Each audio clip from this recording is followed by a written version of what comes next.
हम बात करने वाले हैं टैली कॉन्फ़िगरेशन एंड सेटअप में, और दूसरा टॉपिक हमारा रहेगा data directory and folder configurations.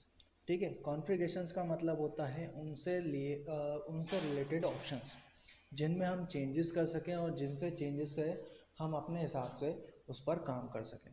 ठीक है, तो टैली के जो कॉन्फ़िगरेशन है यानी ऑप्शंस है और सेटअप के बारे में हम जानेंगे, और दूसरा हम जानेंगे डेटा डायरेक्टरी और फोल्डर कॉन्फ़िगरेशन के बारे में। तो ये दोनों ही मैं आपको आज बताने वाला हूँ आज की क्लास में। तो चलिए मैं आपको आगे दिखा देता हूँ। तो टैली में सबसे पहले हमें करना क्या होगा वो मैं आपको बता देता हूँ। तो आपको सबसे पहले प्रेस करनी होगी, सबसे पहले आपको टैली ओपन कर लेनी है। उसके बाद आपको करना ये है, आप यहाँ पर जाएंगे, प्रेस करेंगे F12 की।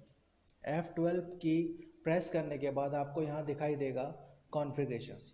तो कॉन्फ़िगरेशंस में आप यहाँ पर बहुत सारे ऑप्शन आपको दिखाई दे रहे होंगे, जैसे journal, numeric symbol, accts and inventory info, voucher entry, invoice and order entry, payroll configuration, banking configuration, printing, email, data configuration और एडवांस कॉन्फ़िगरेशन और product features and licensing and quick.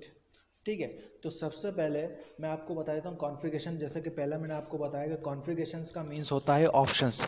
यहाँ पर आपको कॉन्फ़िगरेशंस के लिए ऑप्शन तो दिए गए हैं और साथ ही साथ हर एक चीज़ को करने के लिए आपको अलग अलग ऑप्शंस दिए गए हैं। सबसे पहले यहाँ पर मिल जाएगा आपको जर्नल। तो मैं आपको जर्नल ओपन करके बता देता हूँ, आपको खाली सिंपली एंटर करना है। उसके बाद यहाँ पे आपको जर्नल से रिलेटेड कुछ ऑप्शंस मिल जाएंगे। तो जर्नल से रिलेटेड कुछ ऑप्शन आपको यहाँ मिल जाएंगे, तो यहाँ पर आप अपने हिसाब से इसे चेंज कर सकते हैं। अब कुछ चीज़ें ऐसी होती हैं जिन्हें ना चेंज करना ही बेटर होता है। कहने का मतलब ये है कि हमारे पास हमें पहले चेक कर लेना, हमें टैली पे काम कर लेना है। उसके बाद हमें समझना है कि हमें किस चीज़ में चेंज करना और किस चीज़ में नहीं करना है। यदि आप पहले से ही इसको चेंज करने लग जाएंगे तो ये बिल्कुल वेस्टेज होगा, आपके कोई मतलब का नहीं होगा। ठीक है, तो आपको पहले टैली पे काम करना है, उसके बाद अपने अकॉर्डिंग इसको चेंज करना है। तो यहाँ पर आपको कंट्री डिटेल्स मिल जाएंगी। ठीक है, और यहाँ पर आपको न्यू नंबरिंग स्टाइल मिल जाएगा, फॉर्मेट मिल जाएंगे, फॉर्मेट नंबर्स मिल जाएगा, टेबल कॉन्फ़िगरेशन मिल जाएगा। तो आपको यस नो करके, इंटरनेशनल करके, या फिर एलिस नेम आपको चाहिए या नहीं चाहिए, या फिर नेम ओनली चाहिए, तो यहाँ पर आपको बहुत सारे नाम चीज़ें मिल जाएंगी, उसके हिसाब से आपको चेंज कर लेना। और जैसा कि मैंने आपको पहले बताया कि आपको ये ध्यान रखना है कि मुझे चेंज करने क्यों हैं। तो पहले आपको टैली पे काम करने हैं, उसके बाद इनको चेंज करना है। हमारा आज का टॉपिक था कॉन्फ़िगरेशंस, तो मैं आपको कॉन्फ़िगरेशन सेटअप बता रहा हूँ कि किस हिसाब से आपको सेटअप करना है। लेकिन सेटअप करना ज़रूरी है ये ऐसा बिल्कुल भी नहीं है, लेकिन आपको पता होना चाहिए कि कहाँ पर इसको सेटअप करना है। तो इसलिए मैं आपको दिखा दे रहा हूँ कि यहाँ पर आप सेटअप कर सकते हो। तो पहले आपको मैंने जनरल दिखा दिया। अब न्यूमेरिक का मतलब होता है नंबर से रिलेटेड, तो यहाँ पर आप नंबर से रिलेटेड देख लेते हैं। तो यहाँ नंबर से रिलेटेड हमें कॉन्फ़िगरेशंस मिल जाएंगे। तो यहाँ पर आप इसमें चेंजेस कर सकते हैं, जैसे यहाँ पे प्लस का साइन दिया हुआ है। ठीक है, तो यहाँ पे लिखा है सिंबल बिफोर नंबर, तो यहाँ पे प्लस लिखा हुआ है। सिंबल आफ्टर नंबर, तो यहाँ पे कुछ भी नहीं है, यहाँ पे ब्लैंक रखा हुआ है। तो आप चाहे तो यहाँ पे भी रख सकते हैं।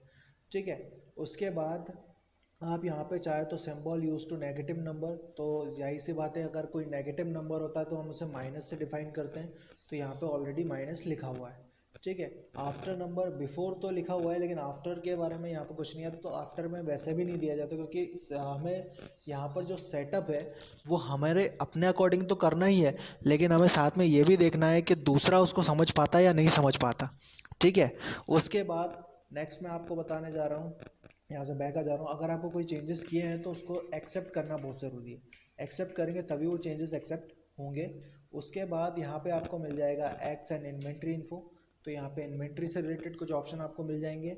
उसके बाद यहाँ पे बाउचर एंट्री, यानी बाउचर्स मतलब कि जो एंट्री मैंने आपको कॉस्ट सेंटर में बताई थी वो एक बाउचर में की गई एंट्री की थी, जो कि मैंने पेमेंट बाउचर में की थी। तो उसमें भी अगर आपको चेंजेस करने हैं तो यहाँ पर उसके चेंजेस के लिए दिया हुआ है यहाँ पे ऑप्शन।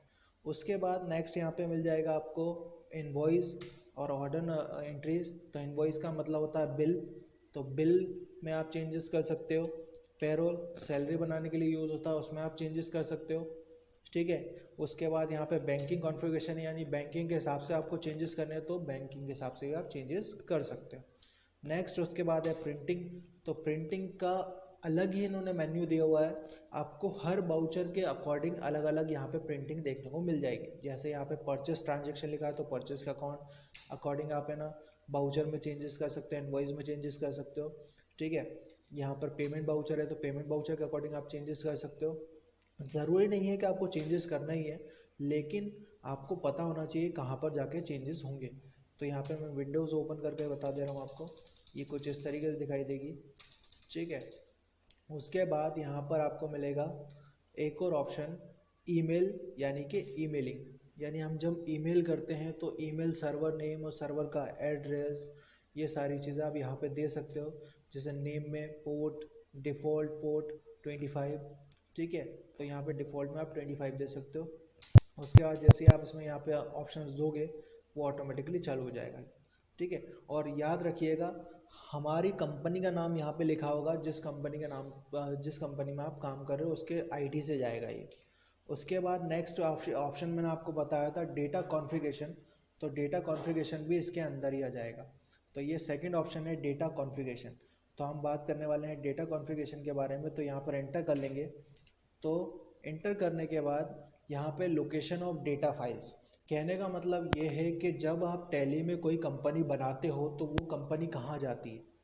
जैसा कि मैंने आपको बताया था कि जब हम क्रिएट करते हैं तो एक फॉर्म खुलता है और फॉर्म में एक डायरेक्टरी लिखी आती है और वहाँ पे लिखा आता है एक पाथ, ठीक है।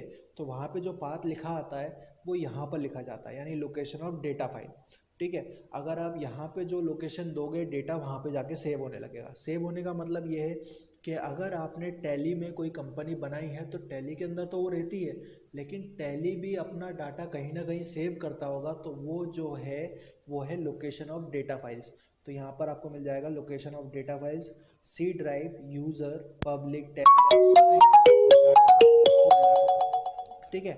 डाटा नाम जो है उसमें हम यहाँ पर आपकी फाइलें बना सकते हैं, ठीक है।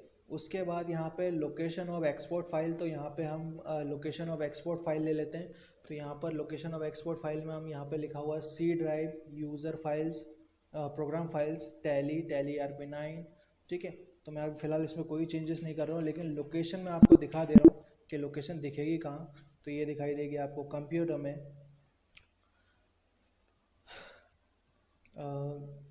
कंप्यूटर में सी ड्राइव में, यूज़र्स में, पब्लिक में, टैली RP9 डाटा नाम के फोल्डर में।